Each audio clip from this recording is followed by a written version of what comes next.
tardes a todos. Ya veis que tengo buenos amigos en la sala que me quieren mucho, que me piropean y que me animan. Espero que, bueno, la charla no os aburra demasiado. Es la primera de la tarde, son las 5 de la tarde, hora de los toros o el té. Bueno, antes que nada, dar las gracias a la Sociedad Española de Divulgadores del Espiritismo por haberme invitado a dar este panel. Y vamos a empezar. Perfecto. Las causas de las aflicciones. ¿Qué son las aflicciones? Pues siempre los profesores empezamos por definir la palabra. Aflicción, en su acepción psicológica, es una tristeza, un abatimiento, una pena, pero en su parte física también puede significar una molestia o un dolor físico. Es innegable que las aflicciones nos rodean por doquier. Basta simplemente con que nos levantemos una mañana y miremos a nuestro alrededor para comprobar que efectivamente estamos rodeados de todo tipo de aflicciones. Esta es una imagen de la guerra de Siria. Aquí las aflicciones están de los dos lados, de delante de la alambrada y detrás de la alambrada. Si fuéramos capaces de tener una mediumnidad mucho más desarrollada de la que podemos tener, veríamos en todas estas personas miedo, ira, rabia, impotencia, agresividad, odio, rencor, miedo al futuro, pero también los soldados. Todos están ahí en una determinada situación. Este es un ambiente de aflicción, pero aquí puede ser que al mismo tiempo, en otro lado de la tierra, estas dos personas nos permitan imaginar, idealizar lo que podría ser un sentimiento, un sentido opuesto. ¿Y cómo es posible? ¿Qué diferencia hay entre unas personas y otras? Y esto me llevó a una imagen de la infancia. Es una película en blanco y negro de Frankenstein, la primera que yo vi. Un monstruo tan grande, tan feo, formado de distintas partes, de distintos cuerpos. Cuando él es consciente de su fealdad y del miedo que causan los demás, sale desesperado,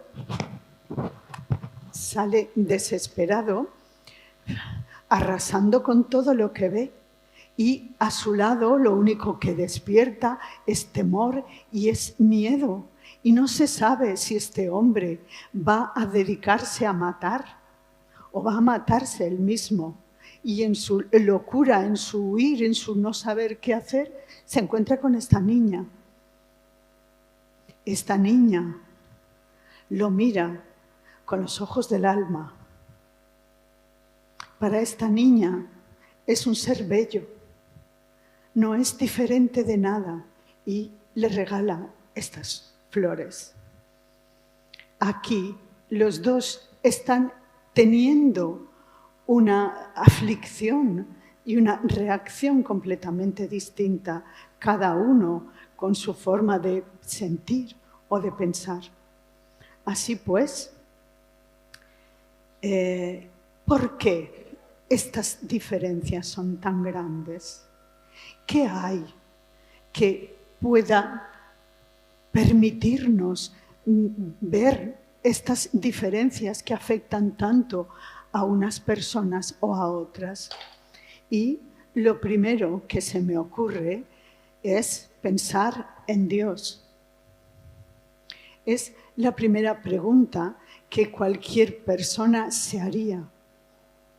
Y yo voy a poner un ejemplo que me pusieron en una ocasión a mí que me causó impacto. Vosotros sois un observador. Cualquier noche, cuando os sintáis desolados, abandonados o tristes, abrid la ventana de vuestra casa y mirad el cielo.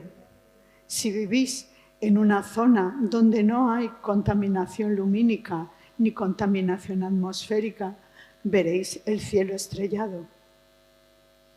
Yo tengo un recuerdo muy vívido de mi infancia, de tumbarme con otros niños en medio de la calle en la que no pasaban coches, ni bicicletas, ni motos, ni patinetes, ni nada, y ver la Vía Láctea, ese camino sembrado de estrellas, y verlas. Pues vamos a ampliar un poco más la visión. Ya no voy a conformarme con la visión de mi ventana. Voy a pensar en la visión de mi ciudad. No importa que tengan 2 millones de habitantes o 156. No importa, yo veo el cielo estrellado sobre mí. Pero yo no vivo en una ciudad. Yo formo parte de una región. ¿Por qué no ampliar esta visión a la región? Y es más, yo vivo en un país donde hay 42 millones de habitantes. 42 millones de personas exactamente iguales a mí están viendo el mismo cielo. Aunque no vean las estrellas están ahí. Pero no vivo tampoco en un país. Puedo ampliar la visión a un continente. Simplemente Europa, un poco más de 700 millones de habitantes. 700 millones de habitantes, como yo, están teniendo la misma visión. Pero tampoco vivo en un continente. Vivo en un planeta en el cual hay entre más de 6.000, 7.000 millones de habitantes. Y estamos todos aquí acogidos. Estamos todos gozando del mismo cielo. Pero no me voy a conformar tampoco con una visión planetaria, porque ya la ciencia me ha dicho que mi planeta forma parte de un sistema solar. Y empiezo a ver Mercurio con su órbita alrededor del Sol, pequeñita, corta, hasta Plutón, una órbita mucho más grande, mucho más extensa en tiempo. Y veo todo el sistema solar, todos los planetas y los satélites. Veo el movimiento de traslación alrededor del Sol de cada uno de ellos y el movimiento de rotación. Algunos van muy rápidos. En algunos planetas el día son 13 horas de la Tierra, pero otros planetas son mucho más lentos en su rotación y el movimiento puede durar varios años. Y todo esto está ahí. Y yo sé que formamos parte de la Vía Láctea. Y esta mañana José Manuel ya nos habló de 200.000 o 400.000 soles, estrellas. Sabemos, a menos los libros de texto que están utilizando los alumnos de secundaria, que hay 500.000 de soles como el nuestro. No hablamos de soles más grandes o de soles más pequeños, medianos. Los medianos, como el nuestro, 500.000 de soles. Y todo eso está hecho ahí. Y es solo una galaxia, nuestra Vía Láctea. Pero sabemos que el universo está todo formado por distintas galaxias y que está en continua expansión. Y si algo ha sido capaz de crear todo esto, ¿no va a tenerme en cuenta a mí? ¿No va a tener en cuenta para crear lo más grande, lo más pequeño? Y cada uno que se responda en esta situación. Y podríamos pensar que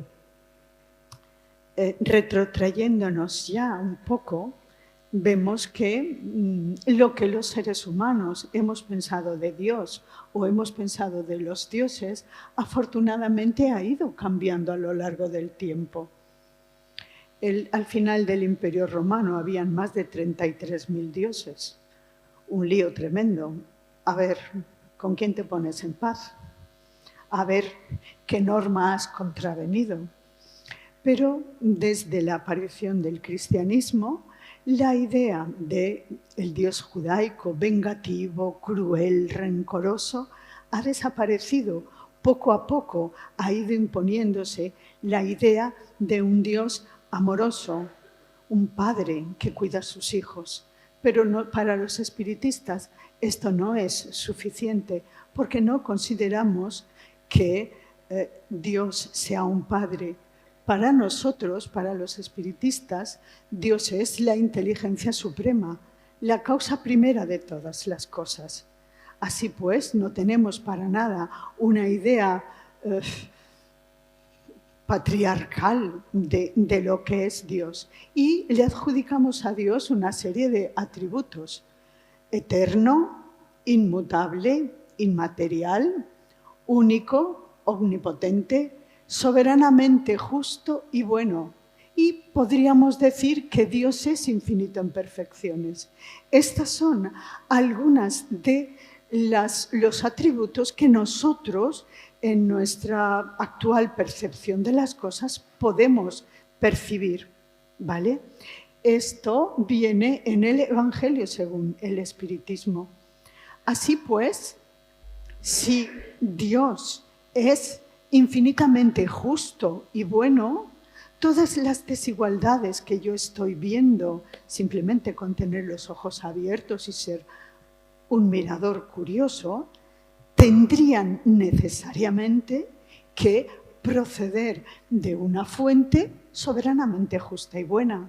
Si ahí no está la razón de nuestros sufrimientos, tendré entonces que continuar pensando. ¿Es acaso en cómo hemos sido creados donde están las diferencias? ¿Está ahí el punto que me hace ver que mi vecino es tremendamente feliz mientras soy yo tremendamente desgraciada? ¿Está ahí? Si está ahí, volvemos al Dios cruel, al Dios caprichoso. ¿Qué pasaba? Que el día que me tocó nacer a mí estaba Dios de mal humor y cargó las tintas sobre mí. Pues no, nosotros hemos sido creados de la misma manera, iguales e ignorantes. Aquí tenemos una visión del mito de la creación. Nosotros creemos que hemos sido creados iguales e ignorantes. En la igualdad no puede estar la diferencia. La diferencia estará en la ignorancia. ¿Qué he hecho yo con la ignorancia? ¿Cómo la he utilizado? Tienen que estar ahí necesariamente las respuestas de las dificultades y de las desdichas, las penalidades, los efectos que yo estoy viviendo ahora. Si yo he sido creada igual que todos vosotros y he sido creada con la misma ignorancia que la vuestra, las diferencias entre vuestra vida y la mía tienen que radicar ahí. ¿Qué es lo que en nuestra vida hemos ido haciendo con esta ignorancia? Esta mañana no hemos hablado de ignorancia. Esta mañana hemos hablado de libre albedrío. ¿Vale? Bueno, pues esto es bueno planteárselo, es necesario planteárselo. Uno no puede ir por la vida con las orejeras puestas. Tiene que ir planteándose preguntas que le llevan a una respuesta, que le llevan a otra pregunta, que le lleva a otra respuesta. Y podríamos pensar entonces que hay dos tipos, o podríamos establecer dos tipos de aflicciones.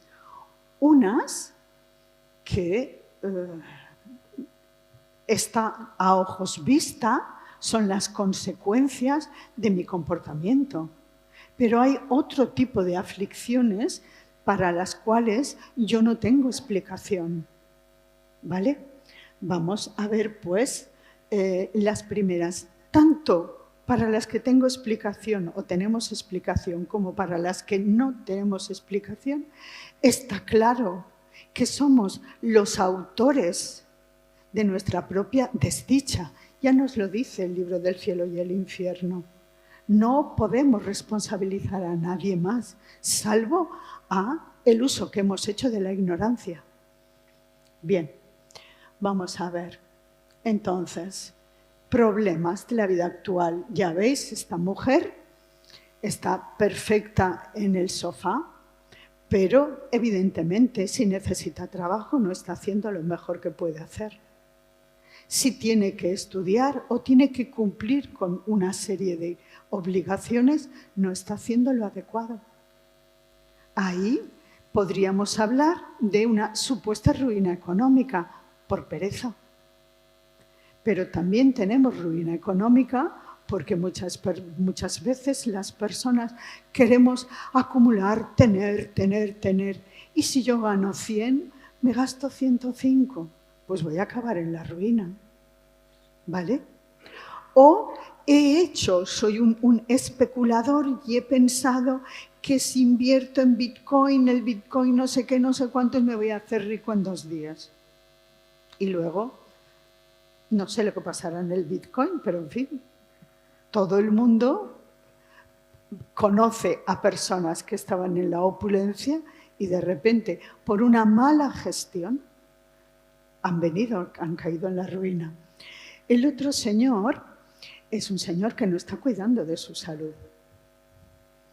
Si continúa fumando, va a acabar como mínimo mal con los pulmones.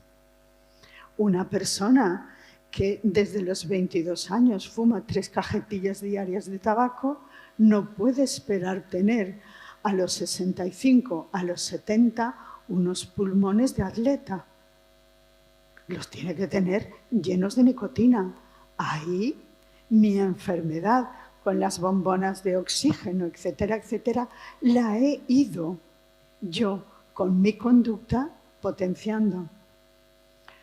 Otra situación.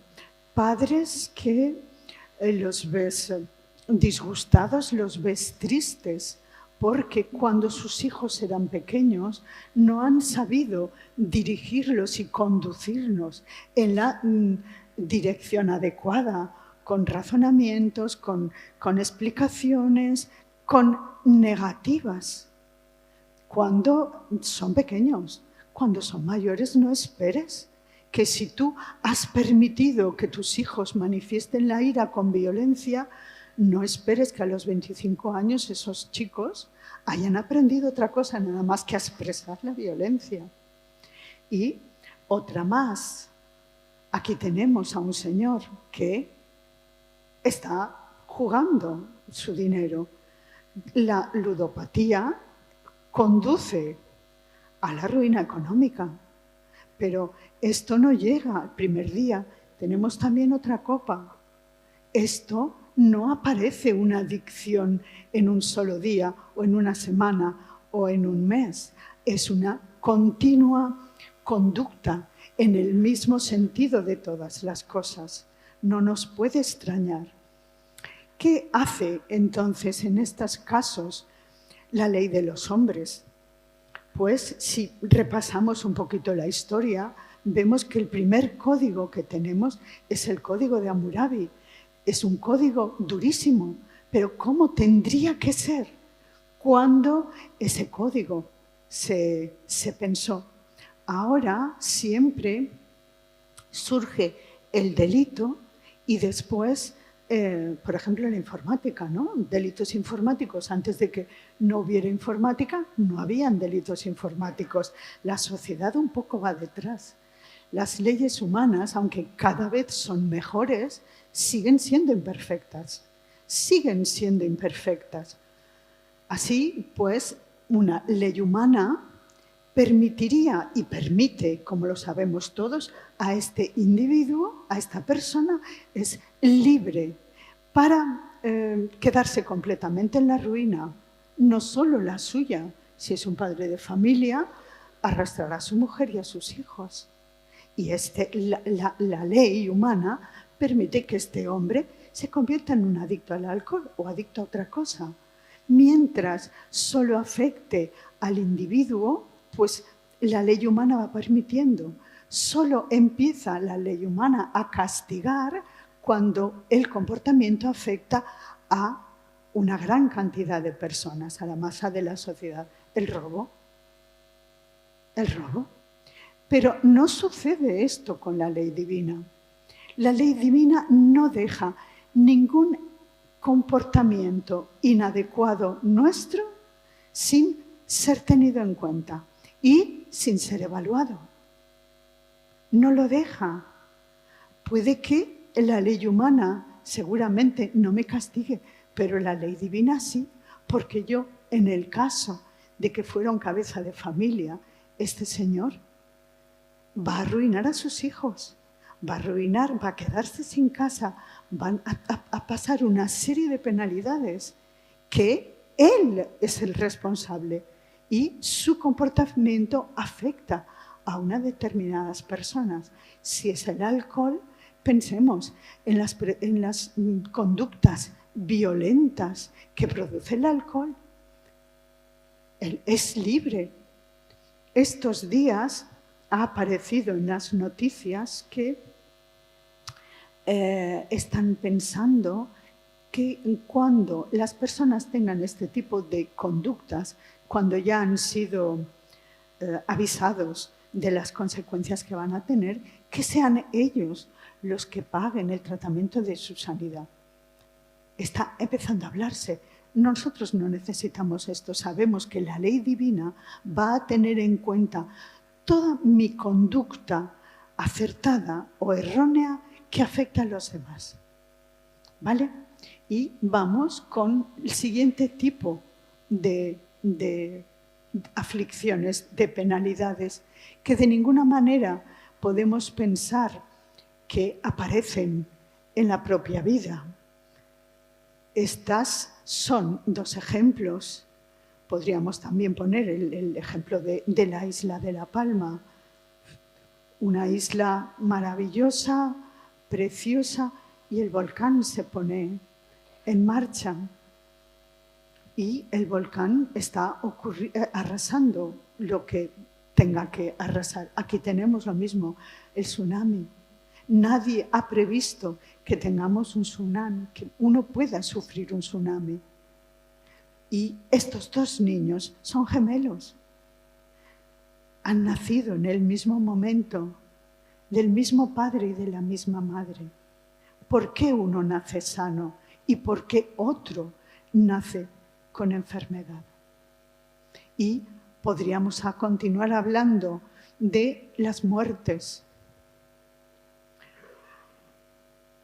De repente nos quedamos sin nuestros seres queridos, algunas veces a una edad muy temprana, otro de forma sorpresiva.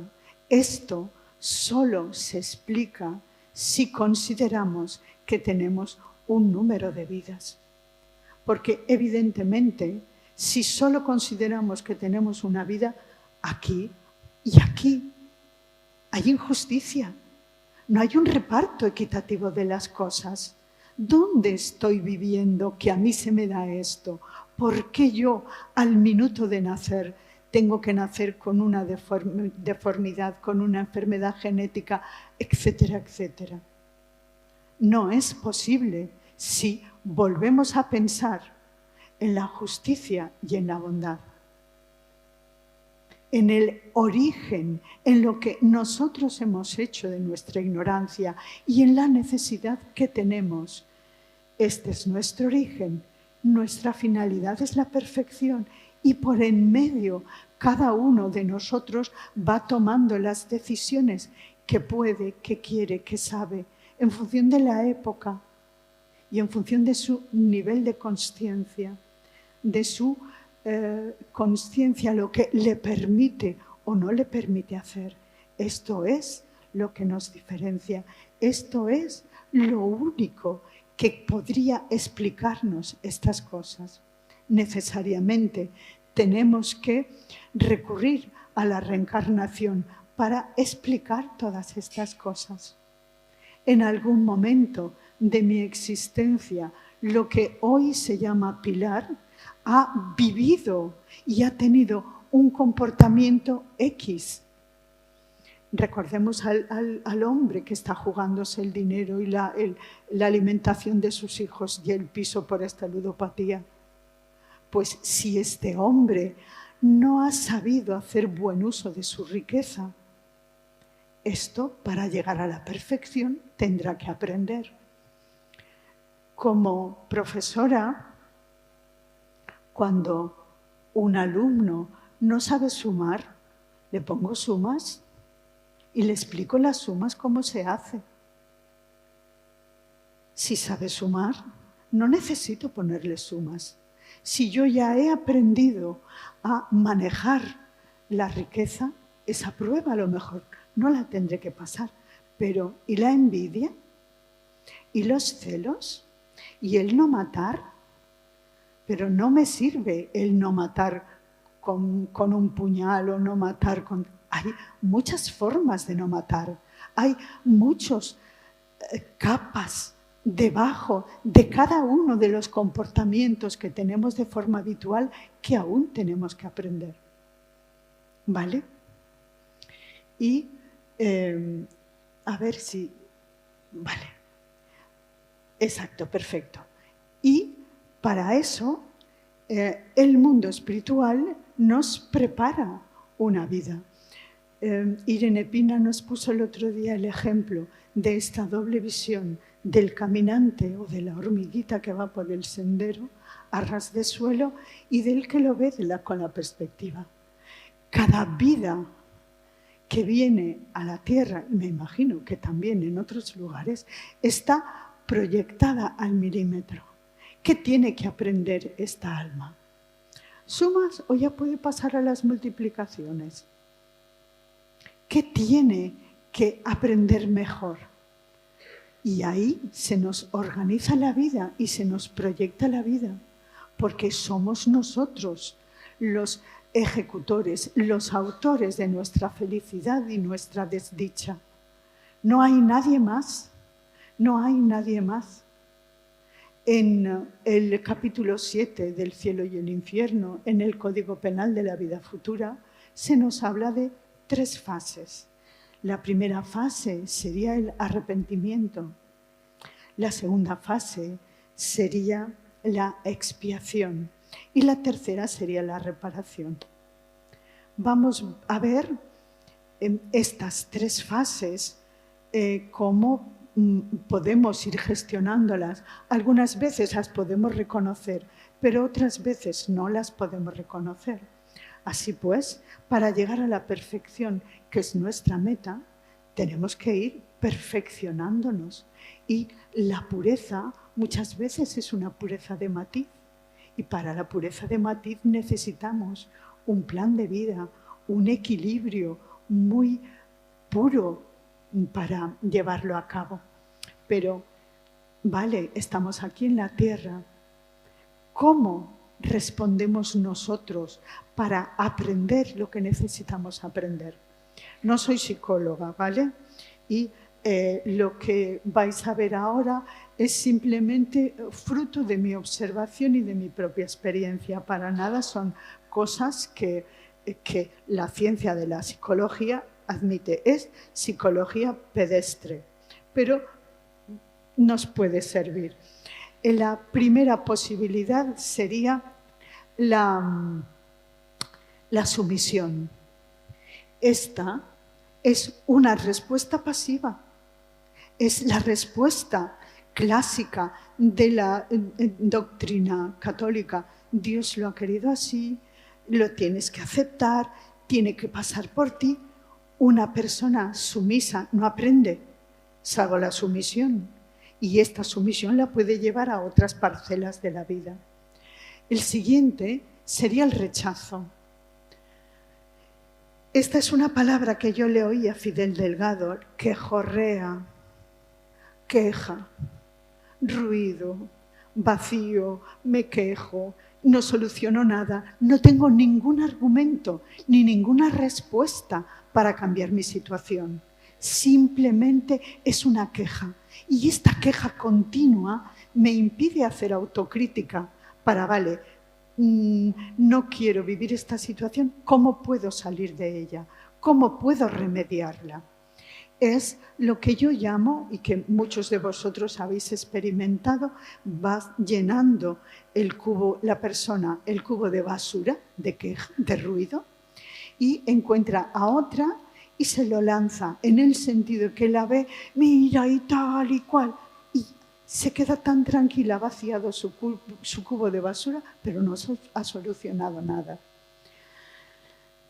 La siguiente sería el victimismo. Pobre de mí, qué mal vivo, con lo buena que soy, nadie me quiere, nadie piensa en mí, nadie me ayuda. Y vas cargando el papel de víctima en tu marido, tus jefes, tus hijos, tus vecinos, tus compañeros. Todo el mundo va en contra tuya. Es mentira.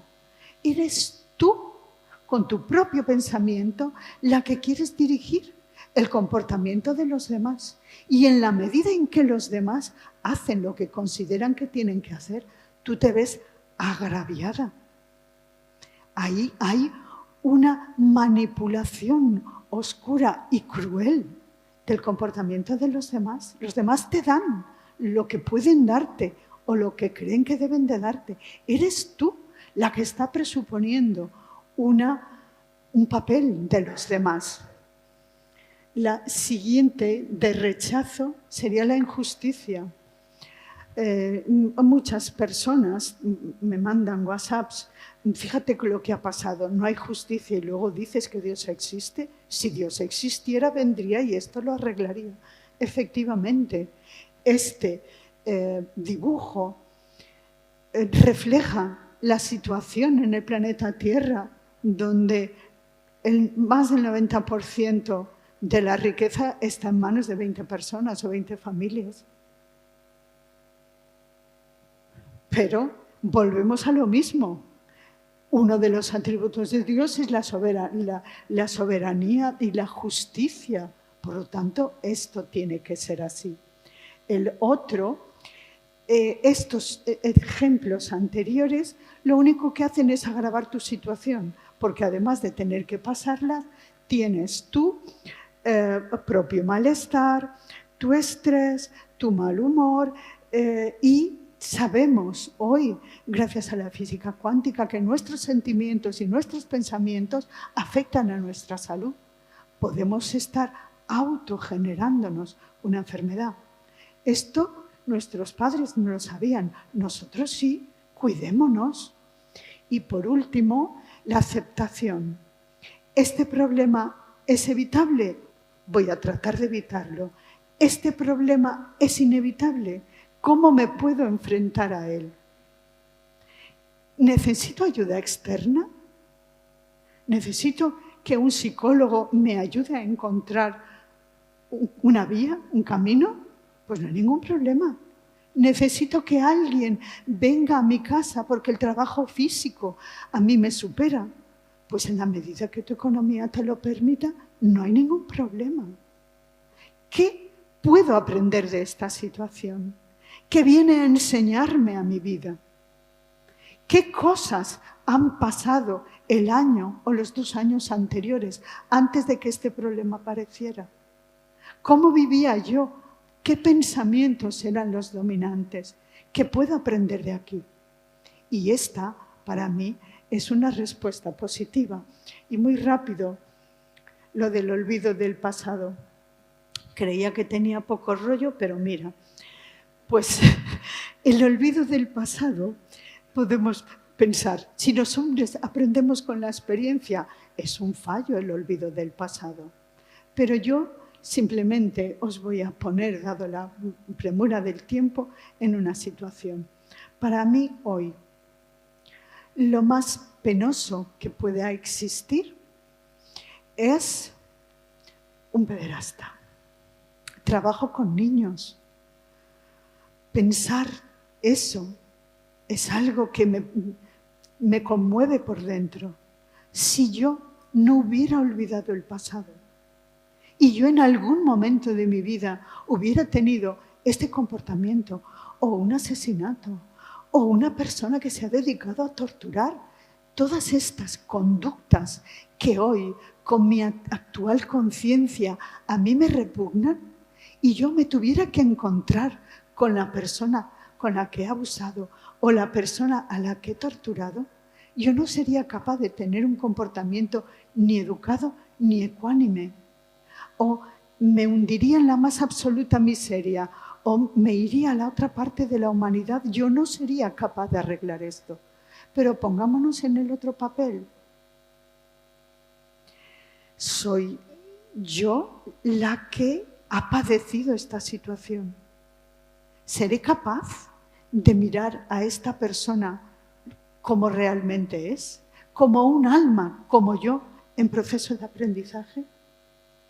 ¿Seré capaz de no sentir odio, de no sentir rencor, de no culpar a esta persona que hace X vidas me arruinó a mi familia, nos metió en los calabozos por quimeras políticas? ¿Seré capaz de tener un comportamiento sano? Cuando el mundo espiritual dispone para nuestras encarnaciones todas las armas que necesitamos. Tenemos la voz de la conciencia, de la cual hemos hablado esta mañana. Tenemos nuestros instintos, son las armas y nuestro mayor crecimiento intelectual, pero también mayor crecimiento en consciencia. Cada vida traemos lo que venimos aprendiendo. Y esto es lo que nos interesa. No me interesa acordarme si yo era Nefertiti o Mata Hari. Lo que fui, fui. Quiero saber qué tipo de problemas tengo en la vida actual. Pues esos son el comportamiento que yo hice en anteriores. No es un castigo, es un aprendizaje. Me ponen más sumas. Si antes era capaz de sumar hasta 10, ahora seré capaz de sumar hasta 25. Incluso sumas con decimales. Pues es que yo estaré en condiciones de hacerlo. Hoy, todos estamos en condiciones. Falta que seamos capaces y generosos con nosotros mismos de cambiar nuestra mirada sobre el problema. Y esto es todo. Gracias.